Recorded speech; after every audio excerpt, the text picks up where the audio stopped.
Celui qui tient la terre dans ses mains comme une bille de verre, dans ses mains la lune et le soleil, dans ses mains le monde entier, dans ses mains.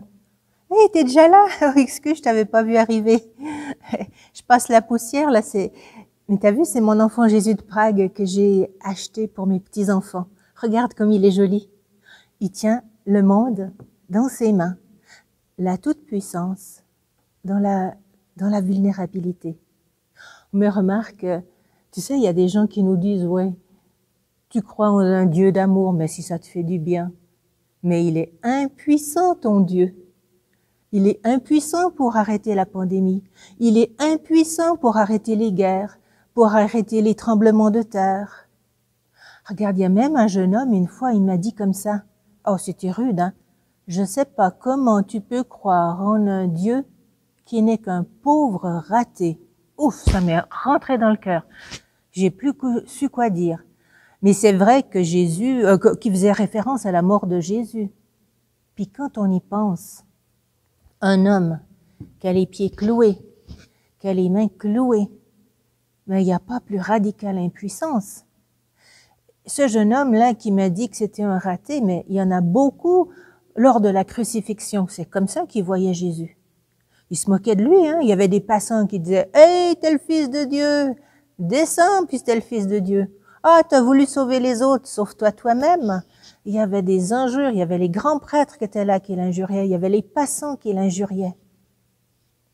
Il y avait juste une personne dans cette scène de la crucifixion qui est vraiment étonnante, et je trouve qu'on prend jamais le temps de s'arrêter. Un homme qui a vu par-delà le voile de cette radicale impuissance, le Dieu qui agit. Alors, si tu veux bien, on va regarder ensemble ce passage. C'est dans l'évangile de Marc au chapitre 15. Dès la 6e heure, de la 6e heure à la 9e, l'obscurité se fit sur tout le pays. À la 9e heure, Jésus s'écria d'une voix forte, « Éloi, Éloi, lama sabachthani » ce qui se traduit « Mon Dieu, pourquoi m'as-tu abandonné ?» À ces mots, quelques-uns des assistants dirent « Voilà qu'il appelle Élie ». L'un d'eux courut, imbibé de vinaigre une éponge, la mit au bout d'un roseau et lui offrit à boire en disant « Laissez, voyons si Élie va venir le descendre. » Jésus, jetant un grand cri, expira.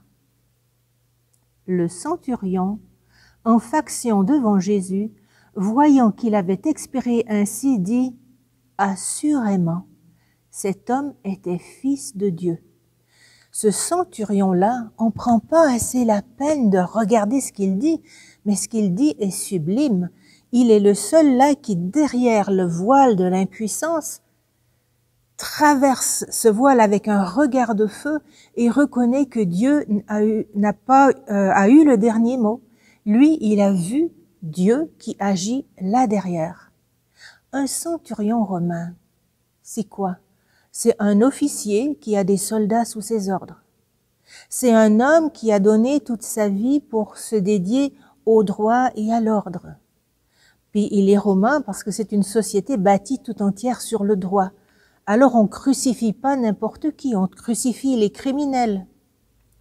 Or voilà que lui, il a reçu d'en haut de l'ordre de Pilate de crucifier quelqu'un qui n'a pas violé le droit romain. C'est bizarre pour lui cette crucifixion. Il est tellement étonné qu'il reste là. Il a donné ses ordres à ses soldats d'opérer la crucifixion des criminels, mais voilà qu'il se tient là en face de Jésus puis qu'il regarde quelque chose qui l'époustoufle. C'est qui ce Jésus à qui on met comme ordre de condamnation Jésus le Nazaréen, roi des Juifs?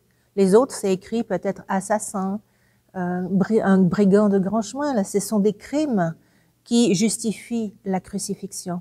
Et là, même, il y a personne, ceux qui se moquent de Jésus ne se moquent pas, ne l'injurient pas pour des horreurs qu'il aurait commises, mais pour des questions de religion. Et là, cet officier, on voit qu'il est bouleversé et qui se questionne. Mais qu'est-ce qui se passe? Il a entendu le dialogue entre les brigands et Jésus. Jésus qui dit à un des brigands, « Aujourd'hui même, tu seras avec moi dans le paradis. » Il a entendu dire Jésus, « Père, pardonne-leur, ils savent pas ce qu'ils font. » C'est pas normal. C'est bizarre pour lui. Puis tout à coup, il y a quelque chose qui est un déclic. Jésus, il pousse un grand cri et il meurt. Or, l'officier romain, il a assisté à des crucifixions. Il sait bien que c'est pas comme ça qu'on meurt quand on est crucifié. On meurt, on peut plus parler, les poumons totalement étouffés, comprimés. On meurt étouffé.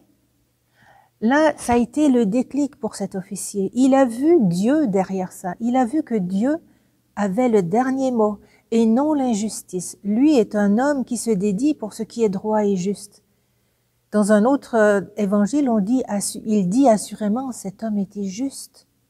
Lui, il a eu ce regard de feu qui a traversé le voile de l'impuissance pour rejoindre le Dieu qui est, qui agit et qui a en tout temps le dernier mot. La tradition orale nous dit qu'il s'est converti et qu'il est même mort martyr. On n'a pas aucune preuve historique de ça, mais on peut se dire qu'un homme qui croit en une divinité transcendante, en quelque chose de fort et qui est juste, eh bien, après avoir fait une telle déclaration, on peut croire qu'il a poursuivi sa quête de ce Dieu qui est plus puissant que le voile de l'impuissance. Et on peut demander à Dieu de nous donner cette foi, ce regard de feu qui traverse le voile de l'impuissance pour rejoindre le Dieu qui est avec nous, qui est présent, qui agit et qui aura toujours le dernier mot.